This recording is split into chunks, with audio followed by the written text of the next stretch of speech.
বাবার শ্রাদ্ধের কাজ মিটে গেছে অনেকক্ষণ। গুটি কয়েক প্রতিবেশী যারা নিমন্ত্রিত ছিল তারাও এবার বাড়ির পথে। অর্কদের রানাঘাটের বাড়ির এই পেছনের বারান্দাটা থেকে চূর্ণী নদীটা পরিষ্কার দেখা যায়। আজ অবশ্য নদীটা একটা শ্বেতো, জল প্রায় নেই বললেই চলে। শূন্য দৃষ্টিতে অর্ক তাকিয়ে আছে নদীর গতিপথে। ওদের আত্মীয় স্বজন বলতে কাউকে কোনো কালেই অর্ক দেখেনি। বাবা বলতো, তোর আমি আর আমার তুই ছাড়া পৃথিবীতে আমাদের কেউ নেই। অর্কর মা পৃথিবীতে জন্ম দিতে গিয়েই মারা গেছে। সারা বাড়িতে ওর মায়ের কোনো ছবি, কোনো স্মৃতি কিছুই নেই। বাবা বলতো, যে মানুষটা নেই শুধু শুধু তার চিহ্ন ছড়িয়ে কি লাভ। বড় হয়ে অর্ক বুঝেছে আসলে বাবা নিজেদের কষ্ট বাড়াতে চায়নি বলে সব কিছু মুছে ফেলেছে। কিন্তু কোনোদিন বাবা এটা বোঝেনি অর্কর গর্ভধারিণীর প্রতি আকুলতার হাহাকার। যে মানুষটা নিজের যন্ত্রণায় ক্লিষ্ট হয়ে আপন উষ্ণত্ব দিয়ে ওকে পৃথিবীর আলো দেখিয়েছিল, তাকেই বাবা অর্কর জীবন থেকে মুছে ফেলেছে। সেখানে শুধুই নিজের আমিত্ব প্রাধান্য পেয়ে গেছে। বাবার এই স্বার্থপর গোষ্ঠীপতি মনোভাবে অর্কর জীবনের সবচেয়ে ঘনিষ্ঠ মানুষটি পুরোটাই আজ অন্ধকারের অতলে হারিয়ে গেছে। আজ তাকে বেদনাদীর্ণ হয়ে কল্পনাতেও অর্ক এক শূন্য অবয়ব ছাড়া আর কিছুই পায় না। বহুবার ও বাবাকে ওর কাছে ব্যাঙ্গালোরে নিয়ে যেতে চেয়েছে, কিন্তু বাবা দোকান ফেলে কোথাও যেতে রাজি হয়নি। এমনকি শেষের সময়টাতেও অর্ককে কিচ্ছু জানায়নি। রোজ দুবেলা ও ফোন করত। সব সময় বাবা বলতো, খুব ভালো আছি রে, তুই একদম চিন্তা করবি না, মন দিয়ে কাজকর্ম কর। আসতে চাইলেই বলতো, এখানে বড্ড গরম, এসে কি করবি? এই দুবেলা তোর গলাটা শুনি, এতেই আমার শান্তি। আজ অর্ক বোঝে বাবা বোধহয় ওকে দূরে দূরেই রাখতে চেয়েছিল। নিজের একা থাকার এই প্রচণ্ড প্রলোভন, এই বিষাদ আত্মীয় স্বাধীনতায় সোচ্চারিত জীবনের মাঝে অর্ককে দূরে রেখে নিজের দায়িত্ব মুক্তির স্বাদ উপভোগ করতে চেয়েছিল। আর মা হারা অর্ক যতবারই বাবার মনের নাগালে নিজের স্নেহের বন্ধন খুঁজতে চেয়েছে, ততবারই সেখানে শুধুই কর্তব্য, দায়িত্ব, এইসব কঠিন অনুভূতির বাইরে কিছুই পায়নি। ওর এই ৩২ বছরের জীবনে স্নেহের পরশ কাকে বলে সেটা অর্কের অনেকটাই অধরা। প্রচণ্ড রাগ হয় বাবার ওপর, এভাবে ওর জীবন থেকে ওর গর্ভধারিণীকে মুছে ফেলার জন্য। রনিতার আজ বড়ই সুখের দিন। আজ সঞ্জয়ের মলিকিউল অ্যান্ড ইউনিভার্স বইটা বেস্ট সেলার পুরস্কার পেল। পাবলিশার বিশাল পার্টি দিয়েছে মুম্বাইয়ের এই সাততারা হোটেলে। গর্বিত সঞ্জয়ের পাশে ততোধিক গর্বিত রনিতা হাসি মুখে ফটোগ্রাফারদের বায়না মেটাতে ব্যস্ত। শুভেচ্ছা আর অভিনন্দনে দুজনেই আপ্লুত। রনিতার একটাই দুঃখ, মেয়ে খুশি আজকের দিনে থাকতে পারল না। সত্যি রনিতা করে দেখালো। সঞ্জয় তো কোনোদিনই নিজের ছাত্র, গবেষণা এসবের বাইরে বেরিয়ে নিজের মেধার মূল্যায়ন করতে চায়নি। রনিতাই ঠেলে গুতিয়ে নিজের কলেজের চাকরি আর পিএইচডি মাঝপথে ছেড়ে দিয়ে ওর আর খুশির পিছনে পড়ে থেকেছে। সমানে সঞ্জয়কে উৎসাহ দিয়ে গেছে লেখার জন্য। যোগ্য সেক্রেটারির মতো পাবলিশারদের সাথে দর কষাকষি করেছে। সংসারের সমস্ত দায়িত্ব থেকে সঞ্জয়কে অব্যাহতি দিয়ে 10 হাতে সব দিকে সামলেছে। তবেই না আজ এরকম দিন দেখা। মেয়েও যথেষ্ট মেধাবী। প্রিমিয়াম ইনস্টিটিউট থেকে MBA করে এখন ব্যাঙ্গালোরে মোটা মাইনে চাকরি করছে। কোম্পানি খুব শীঘ্রই ওকে বিদেশেও পাঠাবে। নিজের ভাগ্যের রনিতায় নিজেরই হিংসে হয়। মাঝে মাঝে আয়নায় নিজের গর্বিত চেহারার পিছনে কৃতি সঞ্জয়ের ছটা ওকে আরও উজ্জ্বল করে তোলে। মোহিত হয়ে নিজের সাফল্য নিজেই উপভোগ করে। সংসারে মুগ্ধ দৃষ্টির সামনে সঞ্জয় যখন স্বীকার করে যে এত দূর এগোতেই পারত না যদি না রনিতা এভাবে পাশে থাকতো, তখন নিজেকে কেরিয়ার নিজের হাতে শেষ করাটাকে ওর নিজের স্ট্র্যাটেজিক ডিসিশন বলে মনে হয়। খ্যাতি, প্রতিপত্তি, স্বীকৃতির প্রভাবের কাছে নিজের মেধা, নিজের সাফল্য সবই বড় ছোট হয়ে যায়। মলার স্ট্রিটে এই 3,000 স্কোয়ার ফুটের ফ্ল্যাটের দেওয়াল জোড়া কাঁচের জানালার পর্দাটা সরিয়ে তার সামনে বসলো রনিতা। এই 12তলা থেকে নিচে তাকালে ওর নিজের জীবনের উত্তরণটা বেশ বুঝতে পারে। করিমপুরের সেই টালির বাড়ি থেকে আইআইটির কোয়ার্টার, তারপর মীরা রোডের সেই 2 কামরার ফ্ল্যাট, আর সেখান থেকে এই বিলাসবহুল জীবন। সরকারি চাকরির মাইনেতে এত কিছু কখনো হতো না, যদি না সঞ্জয়কে দিয়ে নোট বই লেখানোটা শুরু করাতে পারত। আসল পয়সা তো ওখান থেকেই এসেছে। এই বিত্ত বসনায় চরম চিন্তায় ছেদ পড়ে ফোনের আওয়াজে। কে এক অর্কমিত্র সঞ্জয়কে এই 7 সকালে ফোন করেছে। বিরক্ত হয়ে বলে উনি এখন ঘুমোচ্ছেন, পরে ফোন করুন। ওধারে করুণ গলা, আসলে ম্যাম, সারাদিনে আর সময় পাবো না, যদি দয়া করে একটিবার স্যারকে ডেকে দেন। বিরক্ত রনিতা সঞ্জয়কে ফোনটা ধরিয়ে দেয়। এধার থেকে সঞ্জয়ের গদগদ গলা কানে আসছে। হ্যাঁ বাবা বলো।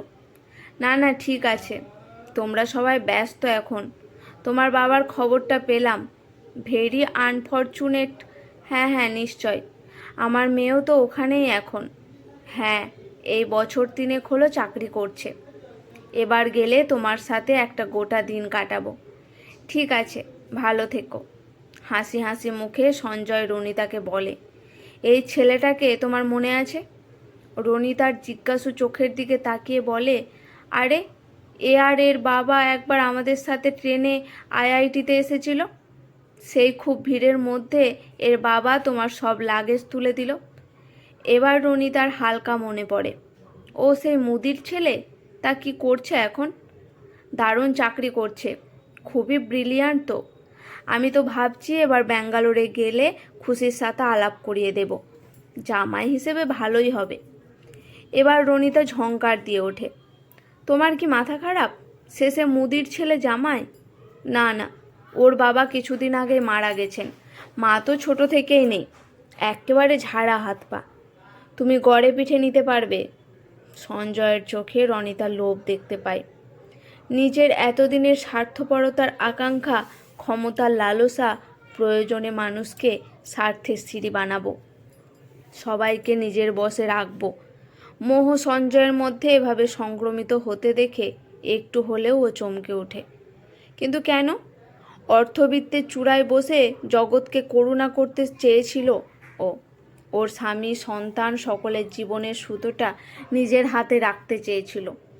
তবে আজ কেন সঞ্জয়ের কথায় কোথাও একটা গভীর কষ্ট অনুভব করছে ও? তবে কি কোনো ঝড়ের পূর্বাভাস? ওই মুদির ছেলেকে জামাই করার পরিকল্পনা? কিছুতেই সেটা হতে দেওয়া যাবে না। আবার রনিতাকে শক্ত হাতে ধরতে হবে। থিয়েটারি টঙে আবার সঞ্জয়কে নতুন করে বশ করতে হবে।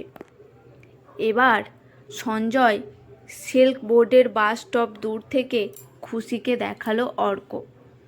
প্রায় রোজই এই সময় ও আসে খুশিকে দেখতে, কথা বলে না, শুধুই দেখে। সারা মনে সেতারের ঝংকার অনুভব করল। এক অপূর্ব ভালো লাগা ছড়িয়ে খুশি শারজারপুরের বাস ধরে চলে যায়, আর অর্ক খুশির চলে যাওয়া দেখে মুগ্ধ হয়। বহুবার ইচ্ছে হয় গিয়ে কথা বলা, কিন্তু কোনো এক আড়ষ্টতায় নিজেকে ব্যাকুল অনুভূতিতে দমন করে। খুশি হয়তো কোনোদিনই জানতেই পারবে না ওর এই গোপন অভিসারের কথা। সেই আইআইটির দিন থেকেই ওর খুশিকে দেখেই শান্তি, তার বাইরে ও আর কিছুই চায় না যেন। আজ বাস স্টপটাও মোটামুটি খালি, তার ওপর বৃষ্টি।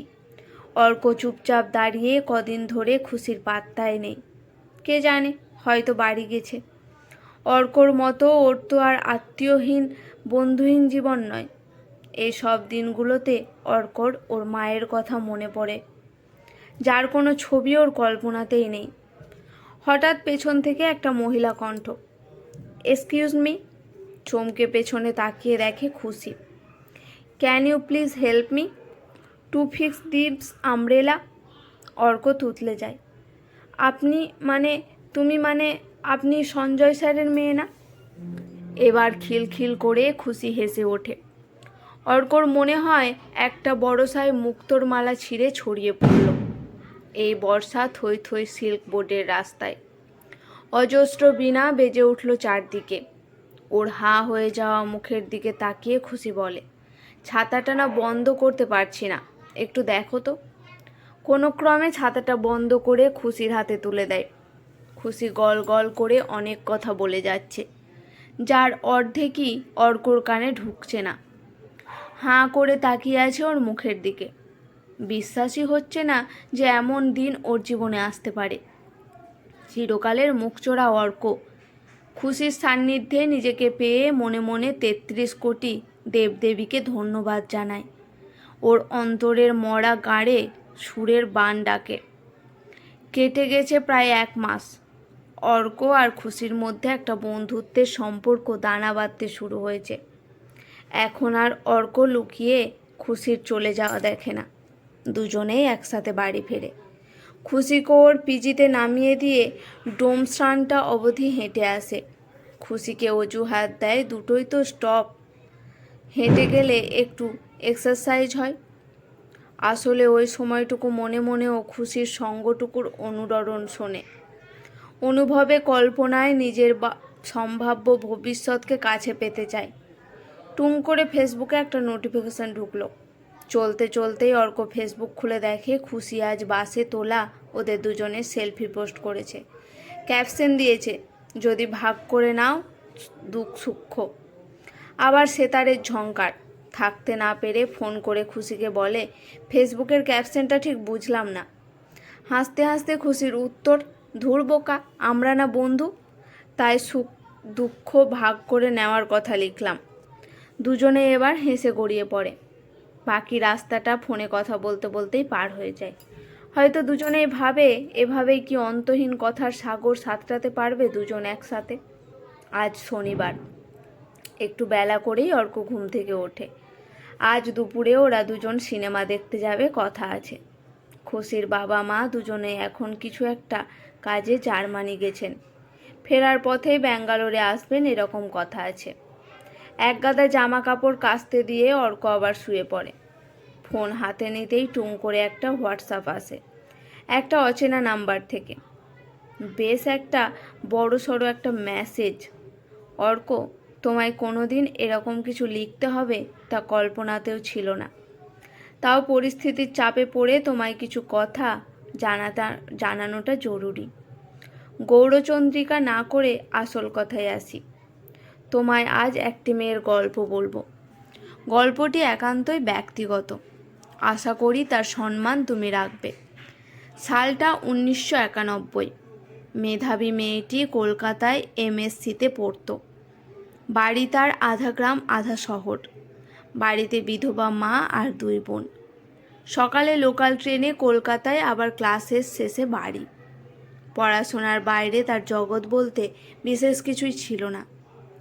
এই রকমই একটা দিনে ট্রেনের গণ্ডগোলে তার বাড়ির কাছাকাছি ট্রেনে পৌঁছতে বেশ রাত হয়। প্রায় গ্রাম শহরটা তখন প্রায় ফাঁকা। ছিপছিপে বৃষ্টির মধ্যে মেয়েটি সাইকেল চালিয়ে বাড়ির পথে এগোয়। কিন্তু আমাদের সমাজের কিছু পশু শ্রেণী রাতের অন্ধকারে বেশি হিংস্র হয়ে ওঠে। মেয়েটির ক্ষেত্রেও তার ব্যতিক্রম হয়নি। অচিরেই তাদের শিকার হয় সে। অন্ধকারে মুখে কাপড় জড়ানো কিছু মানুষ তাদের বিকৃত মানসিকতাকে চরিতার্থ করে মেয়েটির ওপর। বিধ্বস্ত অপমানিত মেয়েটি রাতের অন্ধকারে কোনোভাবে বাড়ি পৌঁছায়। মা তাকে দেখেই বুঝতে পারে কি দুর্যোগ তার সংসারে নেমে এসেছে। মেয়েটি পুলিশের কাছে যেতে চাইলে তার মা বাধা দেয়, বলে নিম্নবিত্তের সংসারে এসব লোক জানাজানি করতে নেই। মেয়েটিও ঘটনাটাকে তার ভবিতব্য বলেই মেনে নেয়। কিন্তু ঘটনাটা যদি এই পর্যন্তই হতো তাহলে আজ এ গল্পের অবতারণা হতো না। মাস কয়েকের মধ্যেই মেয়েটি বুঝতে পারে সেই দুর্ঘটনা তার জীবনে এক দুর্যোগ নিয়ে এসেছে। দেরি না করে, কাউকে কিছু না জানিয়ে পরের দিনই সে জেলা হাসপাতালে যায়। ডাক্তার পরীক্ষা করে জানান তার শরীরের যা অবস্থা তাতে অ্যাবর্শন সম্ভব নয়। এতে মেয়েটির প্রাণ সংশয় হতে পারে। আর তার শারীরিক অবস্থার উন্নতির অপেক্ষা করতে গেলে অনেকটা সময় দিতে হবে। তার থেকে ভালো হবে মেয়েটি যে আসছে তাকে জন্ম দিক। হতাশায় ভেঙে পড়া মেয়েটির পাশে সেদিন দাঁড়ায় তাদেরই সেই না গ্রাম না শহরের চালচুলোহীন একটি ছেলে। ছেলেটি জানায় সে মেয়েটিকে নিয়ে দূরে কোথাও চলে যাবে। সবাই জানবে এ তাদের বৌদ্ধ সন্তান। মেয়েটির সামনে আর কোনো পথ খোলা না, সে তাই প্রস্তাবে রাজি হয়। একদিন শুধুমাত্র নিজের মা বোনেদের জানিয়ে মেয়েটি ঘর ছাড়ে ওই ছেলেটির সাথে। যথাসময়ে কোনো এক শহরের সরকারি হাসপাতালে একটি ছেলের জন্ম দেয় সে।